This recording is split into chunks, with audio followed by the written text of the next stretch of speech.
আজকে ক্লাস নেব আপনাদের। আজকের ক্লাস কিসের উপর না এটা একটু ক্লিয়ার করি। প্রথম হলো I don't know PHP, right?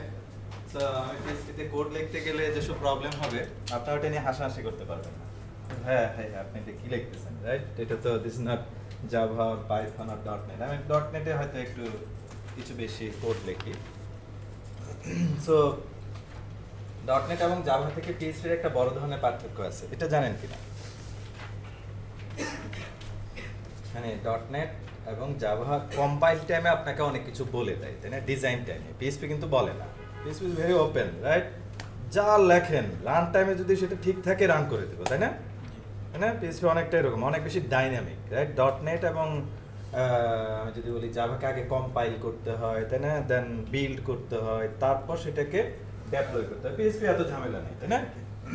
Okay, so হঠাৎ করে এরকম একটা জায়গাতে এসে আমি কোড লিখতে গেলে ধাক্কা খাবোই, right? Now so you are here to help me how to write PHP code.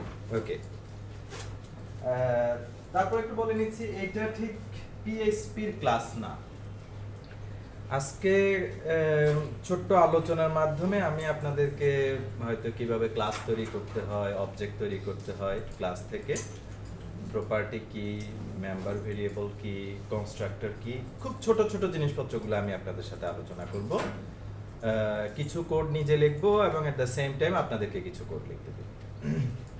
আচ্ছা, বাট আমি একটু প্রথম থেকে শুরু করি। প্রোগ্রামার হিসেবে আসলে আপনার অ্যাপ্রোচ কি থাকা উচিত, কোন অবস্থায় কি থাকা উচিত, বিশেষ করে এখন আপনি যে অবস্থানে আছেন।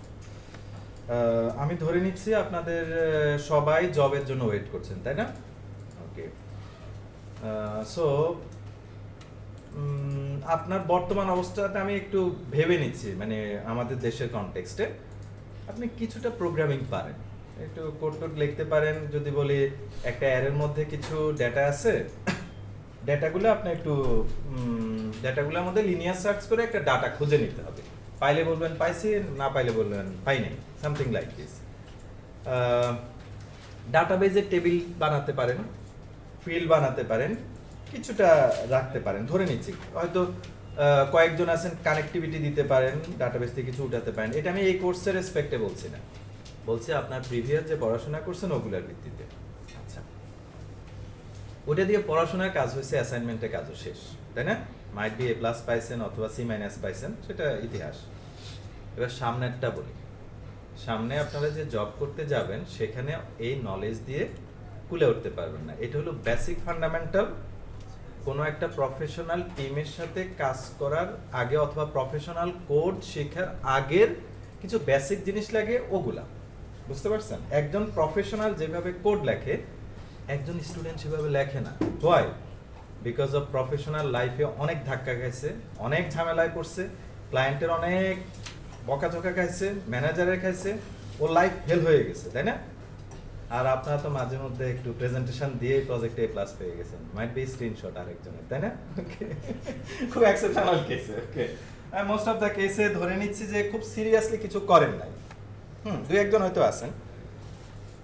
প্রফেশনাল লাইফটা এরকম না। প্রফেশনাল লাইফে ক্লায়েন্ট ক্লিক করে স্যালারি শিট জেনারেট হয়, তারপরে একজনের স্যালারি যখন 25 পয়সা কম আসে আপনাকে যে ফোনটা দিবে, কেমন ওইটাতে আপনার 104 ডিগ্রি জ্বর উঠে যাবে। আপনার কাছে মনে হবে 25 পয়সা নিয়ে উনি এরকম করতেছে কেন?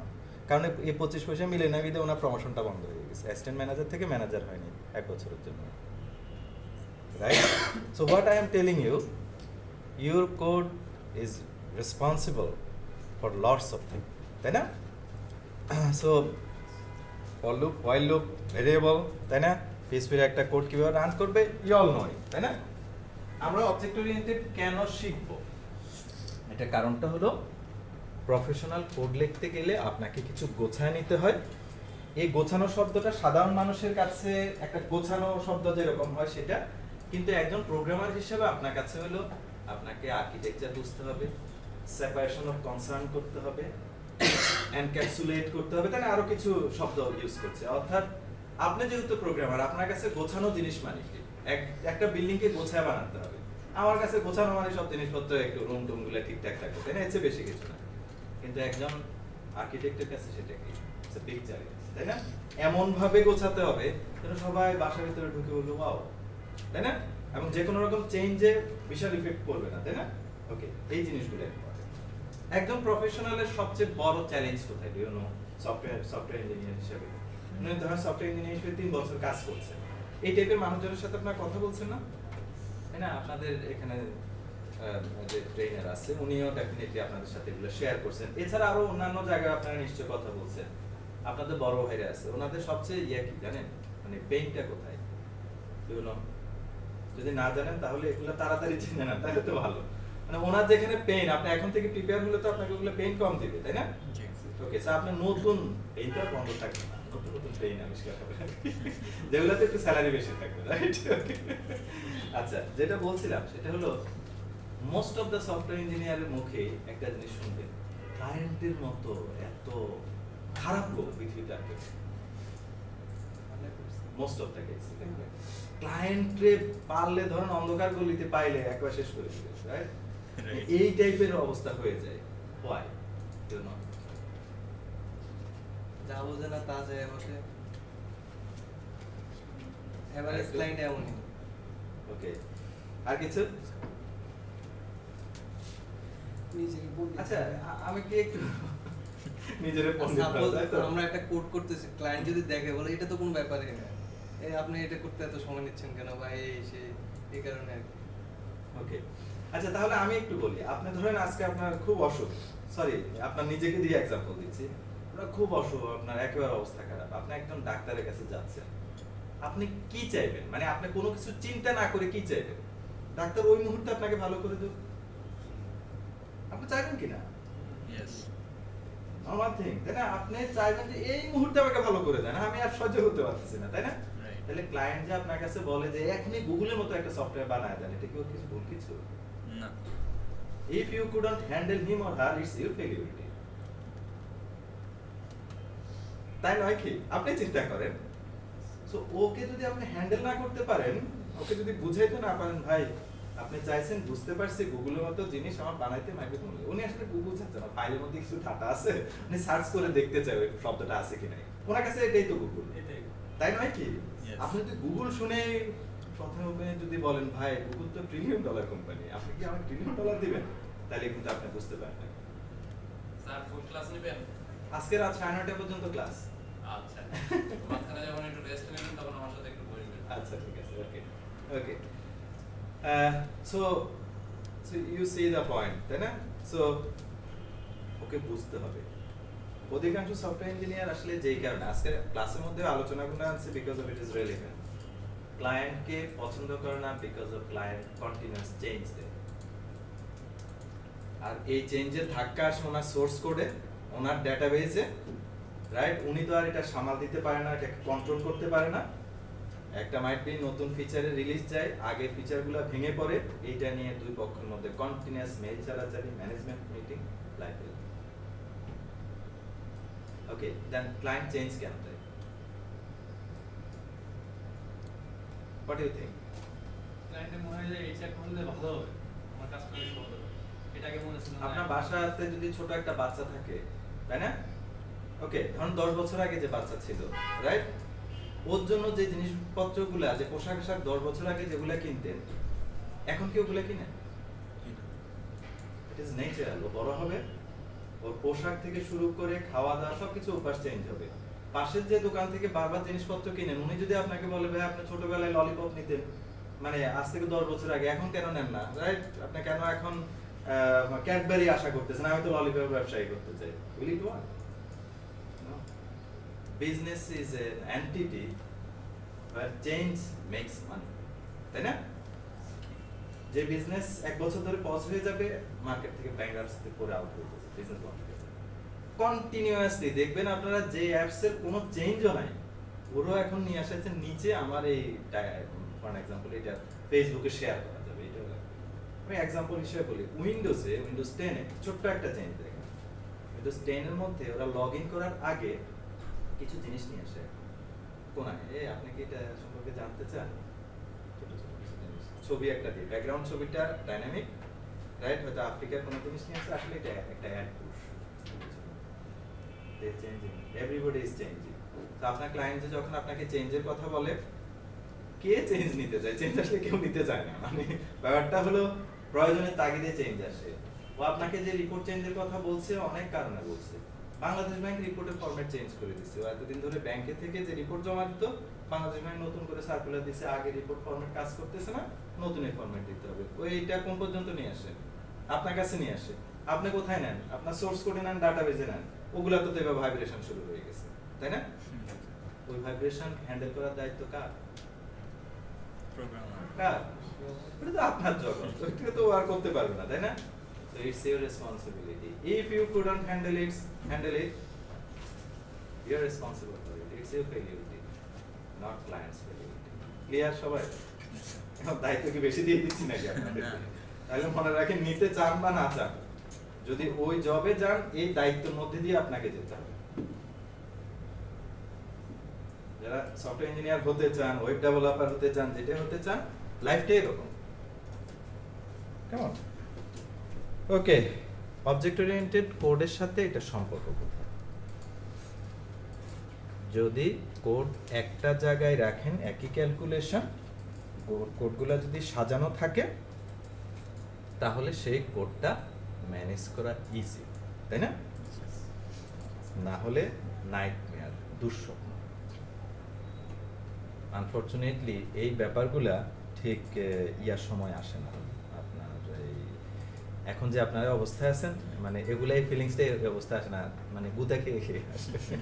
কেমন? ওকে, যখন আপনি দেখবেন প্রজেক্ট ম্যানেজ করতে পারতেছেন না, এই প্রজেক্ট ফেল করতেছে, রাইট? আপনার চোখের পানি নাকের পানি এক হয়ে যাচ্ছে, রাইট? বাসায়ও দেখাইতে পারতেছেন না, বাসায় তো জানা আপনি গ্রেট সফটওয়্যার ইঞ্জিনিয়ার। সো তখন আসলে পেইনটুকু, হ্যাঁ ঠিক আছে, আমার কোনো ল্যাকিংস আছে, রাইট? যেটা আমরা বলি যে একজন ভালো সফটওয়্যার ইঞ্জিনিয়ার অলওয়েজ চেঞ্জকে ওয়েলকাম দেন, চেঞ্জ দেন। No, I am not telling anyone welcome. আমি বলতেছি উনি চেঞ্জকে ওয়েলকাম বলে, যে ইয়েস, আমাকে চেঞ্জ দেন, I could handle it, I could manage it, because it brings money to you and it definitely will give something to me also. ঠিক আছে? আমাদের অবজেক্ট ওরিয়েন্টেড শেখার একমাত্র আমি ছোট্ট একটা অংশ বলি। ধরেন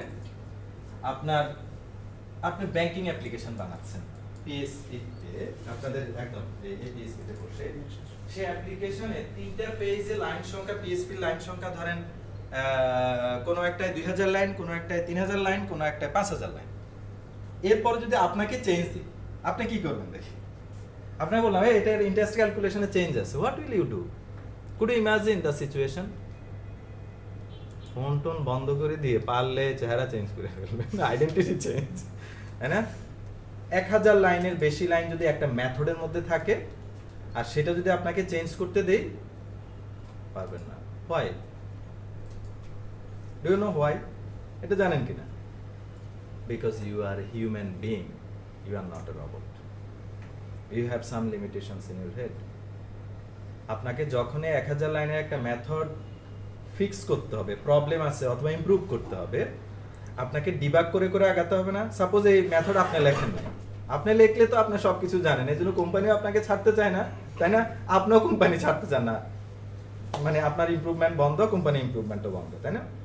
যদি আরেকজনের লেখা কোড আপনাকে দেয়, আপনি ডিবাগ শুরু করছেন, মাইট বি 1000 লাইনের কোডে কয়টা ভেরিয়েবল থাকতে পারে আন্দাজ করেন, হয়তো 100-200 তো থাকবে নাকি, তাই না? ডিবাগ শুরু করলেন, ডিবাগের সবগুলো ভ্যালুও যদি আপনার সামনে থাকে, আপনি যখন ডিবাগ করেন তখন কম্পিউটারের রেজিস্ট্রিতে অথবা মেমোরিতে যেরকম করে ভেরিয়েবল থাকে, আপনার মাথায় তো থাকতে হয়, নাহলে তো আপনি বুঝতে পারবেন না ক্যালকুলেশনগুলো কিভাবে হচ্ছে। কয়টা ধরে রাখতে পারবেন? Do you know? 7টা অন এন অ্যাভারেজ। যদি 50টা 100টা ভ্যালু দেখার পরে আপনার কাছে সবগুলা মাথায় থাকে, তাহলে আপনাকে হয় পেন্টাগন নাহলে নাসা নিয়ে যাবে, নিশ্চিত থাকবেন। এট এ টাইম ও দেখে এতগুলো জিনিস মনে রাখতে পারে, তার মানে মিডল ইস্টে গিয়ে ছেড়ে দিব, সব শত্রুর চেহারা মনে রাখবে, তারপর আঁকা শুরু করবে এসে, তাই না? ওকে, এটা হিউম্যান ব্রেন পারে না। Human brain at a time 5-6টা বেশি, 3-4টা অনেকে আছে। আইনস্টাইন পারতো না তো, আপনার ইউনো আইনস্টাইন মুখস্থ করতে চাই, যেটা লিখে রাখা যায় সেটা মনে রাখবো কেন? ফোন নাম্বারও তো মনে থাকতো না আইনস্টাইন, বাসার অ্যাড্রেস ভুলে গিয়ে একবার খুব ঝামেলায় পড়ছিল, রাইট? সো যেটা মেমোরিতে রাখা যায়, রাইট, কম্পিউটারে রাখা যায়, খাতায় লেখা যায়, মনে রাখার দরকার নেই। আচ্ছা, আমি ছোট্ট একটা এক্সাম্পল দিয়ে প্রথমে আপনাদের মানে অবজেক্ট ওরিয়েন্টেড কোড কিভাবে লিখতে হয় এটা ছোট্ট একটা অংশ আলোচনা করব, তারপর আপনারা সেটা করবেন। একটু স্টেপ বাই স্টেপ আগাচ্ছি। আজকের ক্লাসে আমি খুব বাউন্ডারি দিতে চাই না যে আমি এই জিনিসগুলো একদম শেষ করেই তারপর ক্লাস ছাড়বো। দাদা আপনাদের সাথে একটু কমিউনিকেশনের ভিত্তিতে হবে। আবার বলে রাখি, অবজেক্ট ওরিয়েন্টেড একটা কনসেপ্ট প্রফেশনাল কোড লেখার জন্য আপনারা আপনাদের কোর্সের শেষের দিকে ল্যারাভেল আছে, ল্যারাভেলের মতো একটা ফ্রেমওয়ার্ক বুঝতে হলে অবজেক্ট ওরিয়েন্টেড থিঙ্কিং বুঝতে হবে। 2 দিন পরে আপনাদের ডেটাবেজে ক্লাস শুরু হবে, সেখানে লাইব্রেরি নিয়ে কাজ করবেন। কিছু অবজেক্ট ওরিয়েন্টেড বুঝে না হয়তো কিছু টোকাটাকি দিয়ে কিছু করতে পারবেন, অন্ধকার ঢিল ছুঁড়ে ছুঁড়ে, বাট খুব বেশি দূর আগাইতে পারবেন। একটু চ্যালেঞ্জিং কাজ আসলে ব্লক হয়ে যাবে। So definitely you need to know. Okay, so যেই টপিকসগুলোর চেষ্টা করব কভার করার জন্য, আমরা শিওর পারবো কিনা। So what is class actually? Object, member variable, এটার আরো অনেক নাম আছে, ইনস্ট্যান্স ভেরিয়েবল,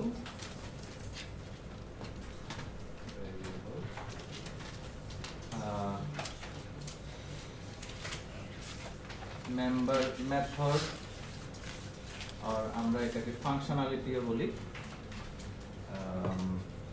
অ্যাক্টিভিটি বলি, এরকম নাম আমরা চিনি।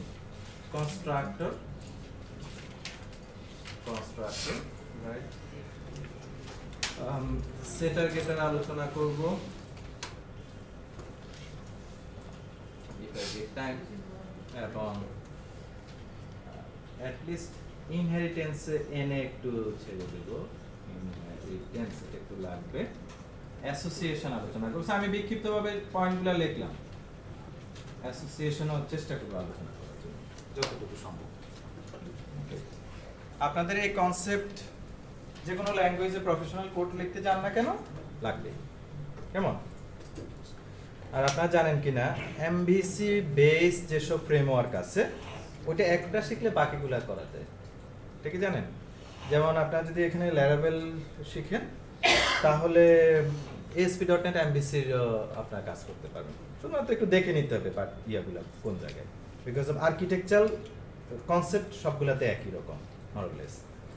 লাইব্রেরি নিয়ে যদি বলি, লাইব্রেরি নিয়ে যদি আপনি PHP-র একটা লাইব্রেরি নিয়ে এখানে কাজ করতে পারেন, তার মানে হলো জাভা থেকেও আপনি একটা লাইব্রেরি নিয়ে কাজ করতে পারেন। কারণ লাইব্রেরি কি জিনিস ওই কনসেপ্টটুকু আপনার তৈরি হয়ে যাবে।